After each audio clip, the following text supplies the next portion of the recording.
شروع کرتی ہوں اللہ کے نام کی مدد مانگتے ہوئے جو سب کو فیض اور فائدے پہنچانے والا، بے حد مسلسل رحم کرنے والا ہے۔ اے نبی صلی اللہ علیہ وآلہ وسلم،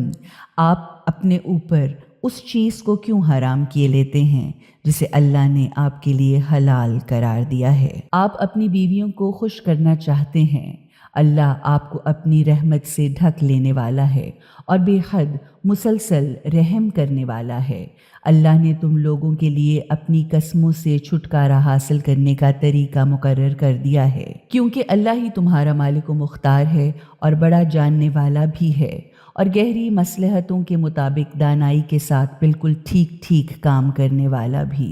اور جب نبی صلی اللہ علیہ وآلہ وسلم نے اپنی چند بیویوں سے چپکے سے ایک بات کہی تو اس نے وہ راز ظاہر کر دیا، اور اللہ نے رسول صلی اللہ علیہ وآلہ وسلم کو اس بات کی خبر دے دی تو نبی نے کسی حد تک تو اس بیوی کو بتایا اور کچھ حصہ نہ بتایا۔ پھر جب نبی نے اس بیوی کو اس راز کے ظاہر کرنے کی خبر دی تو اس نے پوچھا کہ آپ کو یہ بات کس نے بتائی؟ نبی صلی اللہ علیہ وآلہ وسلم نے کہا، مجھے یہ خبر اس سب کچھ جاننے والے خدا نے بتائی جو بڑا باخبر ہے۔ اب اگر تم دونوں بیویاں اللہ سے توبہ کر لو تو یہ تمہارے لیے بہتر ہے، کیونکہ تم دونوں کے دل ٹیڑھے ہو گئے ہیں، اور اگر نبی کے مقابلے پر تم نے ایکا کیا تو پھر جان لینا کہ یقیناً اللہ بھی ان کا مددگار، اور جبرائیل علیہ السلام اور مومنین کا وہ فرد بھی جو بالکل نیک ہے، مراد حضرت علی علیہ السلام،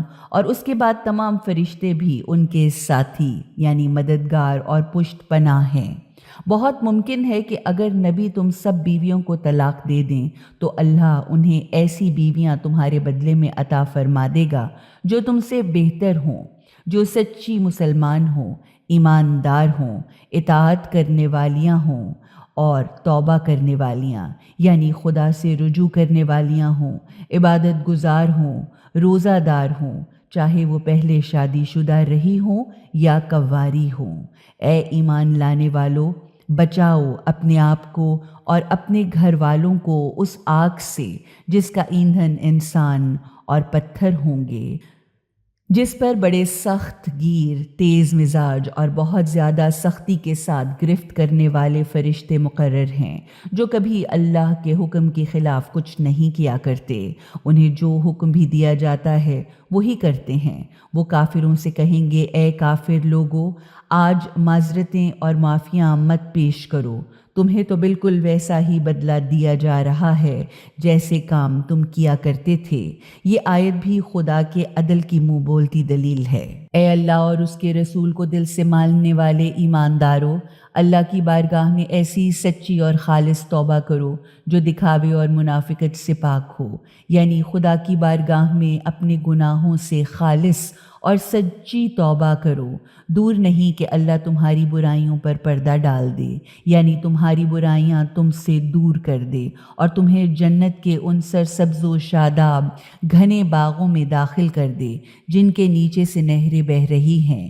جس دن اللہ نبی اور ابدی حقیقتوں کو دل سے ماننے والے ایمانداروں کی جو نبی کے ساتھ ہیں ذلت نہیں ہونے دے گا، ان کا نور ان کے آگے آگے اور ان کے داہنی جانب دوڑ رہا ہوگا، اور وہ کہہ رہے ہوں گے، اے ہمارے پالنے والے مالک، ہمارے نور کو ہمارے لیے مکمل کر دے اور ہمیں معاف کر دے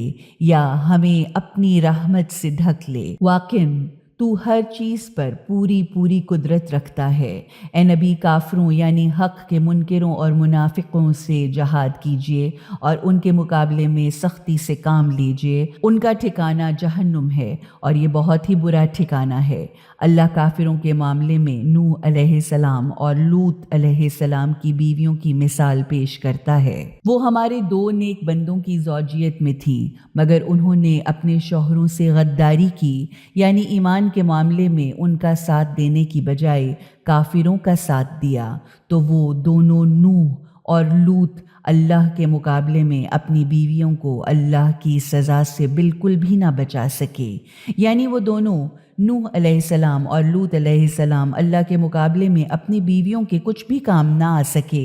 ان دونوں بیویوں سے کہہ دیا گیا کہ جہنم کی آگ میں داخل ہونے والوں کے ساتھ ساتھ تم بھی جہنم میں داخل ہو جاؤ، اور اللہ اور اس کے رسول کو دل سے مان لینے والے ایمانداروں کے سلسلے میں اللہ فرعون کی بیوی کی مثال دیتا ہے، جس نے دعا کی کہ اے میرے پالنے والے مالک، میرے لیے اپنے ہاں جنت میں ایک گھر بنا دے اور مجھے فرعون اور اس کے عمل سے بچا لے اور مجھے ظالم لوگوں سے نجات عطا فرما۔ اور ایمانداروں کے لیے خدا عمران کی بیٹی مریم علیہ السلام کی مثال بھی پیش کرتا ہے، جس نے اپنی شرمگاہ کی حفاظت کی، یعنی جس نے کسی مرد کو اپنے قریب نہ آنے دیا، تو ہم نے اس کے اندر اپنی طرف سے اپنی روح کا ایک جز پھونک دیا، اور اس نے اپنے پالنے والے مالک کے کلمات یعنی اس کی باتوں، ہدایتوں، پیاموں اور کتابوں کی تصدیق کی، کیونکہ وہ اللہ کی پوری اطاعت کرنے والوں اور دعا مانگنے والوں میں سے تھیں۔